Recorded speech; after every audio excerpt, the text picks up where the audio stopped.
Hey guys, this is Grace and welcome back to my channel. For today's double page layout plus sketch series, I am going to create a layout based off of a page map sketch.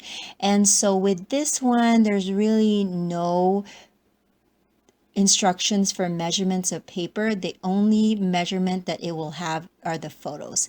And I'm making a birthday page. So I had put together some kits a while back with some papers and themes that I normally scrapbook. Like I put together this birthday kit, just basically papers from my stash that I think would go well with birthday photos and theme. And then I had some ephemera, some frames, just items in my stash that I thought would work well. And I'm trying to do this, trying to see if this would make my scrapbooking more efficient, being that all of the items are already kind of good to go. I just need to create with it. So I'm going to see if that works for me, because sometimes just the pulling of the materials for a layout takes me a while. So I'm kind of seeing if this one will make the process faster for me.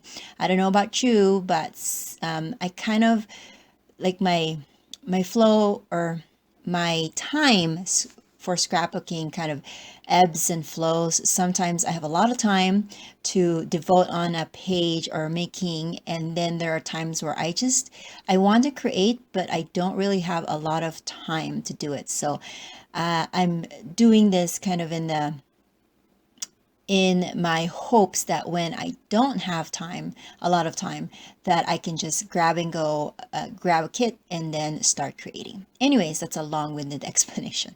So the sketch is, it's pretty easy to follow. There's just a lot of blocks of paper and then the photos are in the middle.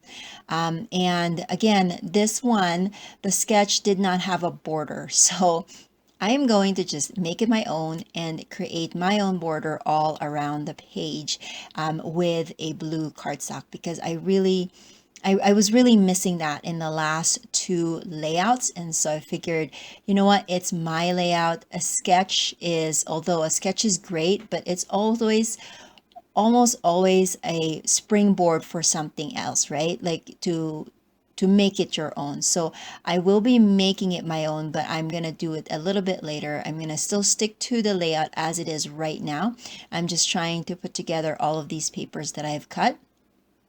And so let's go to the pros and cons of following a page map sketch, for me anyways. Again, this is not to say that, when I say there's a lot of cons that you don't follow it, but I'm just kind of giving you what my take is on the sketch. The pros, first of all, it's easily adaptable. I like how the sketch is designed with pattern paper and embellishments, so I can see the final layout results. Because if you have ever seen a page map sketch, the sketch has it's black and white, but you can see like subtle designs in each of the blocks. So you can see that it is designed for pattern paper, not like some where it's solid paper, just different variations. So you can have a lighter color, a darker color, and things like that. But with this one, the sketch itself is kind of like a layout, right, with pattern paper. So you can visually see how the end result will look if you add patterns to your papers. And also it has some places for embellishments. Now I know that Scrapbook Generation does that too, but I don't know, my experience is that page map sketches has a lot more pattern in the sketch, so you can really see how the finished layout is going to look like. And then I gotta say that this was my favorite.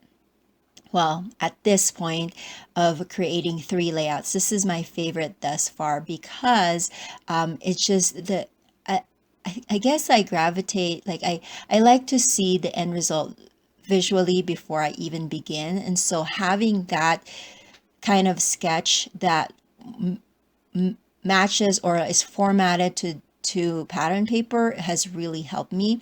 And I also liked how it's I find it's very forgiving, because the sketch does not have measurements for paper. You can definitely mix match the sizes of the papers. You can even make it like this big blue one. If you don't want, or if you don't have a big blue, you can always, or a big piece of paper, you can always cut these in strips. Like there's lots of ways to change the sketch to match your design that you want. Also, another favorite of mine here is because there's a lot more photos that I was able to add, and because the design kind of span the whole width of the center of the layout, I was able to just see, like, be able to display my photos. Another thing that I like is that I think the photos are like 4x4 or something like that, or no, 3x3. And so I just needed to cut my 3x4 photos just a little bit smaller. And no, I think I don't have the sketch in front of me, but I think it was like either 3x3, or I know it were square. I know that the sketch called for square photos, and I did not want to make mine too square because then I lose some of the kind of story in the photos. So I just changed it to, I think this one's like a 3x3.5, and they are all horizontal photos. So that was kind of nice too. Only thing is it took a while because there are a lot of patterns in the background.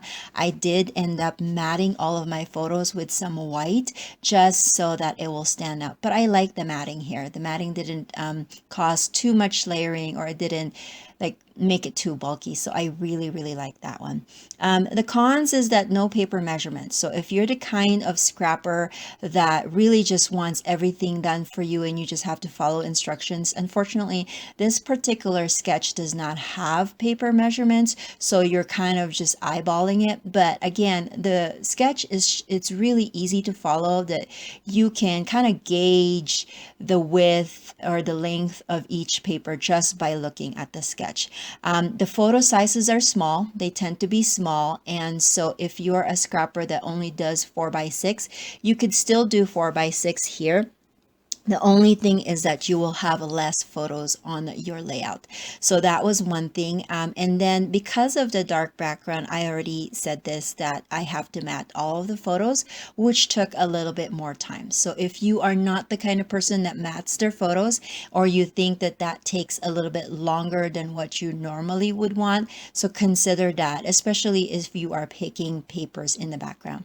Now, I have had these loopy Lou Doodlebug stickers for a long time. As you can see, it's almost out, but I was able to spell out the word time as part of my title. My title will be Party Time. And I was really, really happy that I was able to at least manage to get out the word time from that. I don't think I'm going to be able to use any more letters from that, but I'm still going to keep that just because I really, really love the font of that. That's a really cute font. One of my favorites from Doodlebug.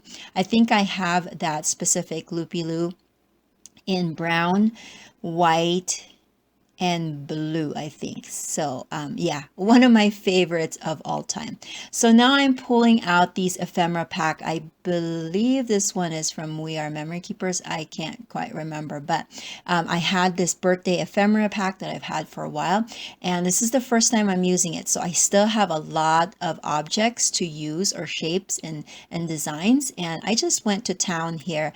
I think the sketch had some banners on the top right of the sketch, and the way my photos were oriented, if I put the banners on the top right, it will just be covered up by my top photo there, and so I just decided to move that kind of collage or cluster over to the left, just so that it will match. And I did still somewhat create a visual triangle, and I will be at first, I thought I would put my journaling over here where all the clusters are, but I guess I forgot that I still needed to add journaling here, and I went to town adding big ephemera pieces. So, but it's okay because I will add a block of journaling over on top of the yellow dot paper over where the balloon is sitting right now. That one that it's your day balloon, that's where I'm going to add the journaling later on.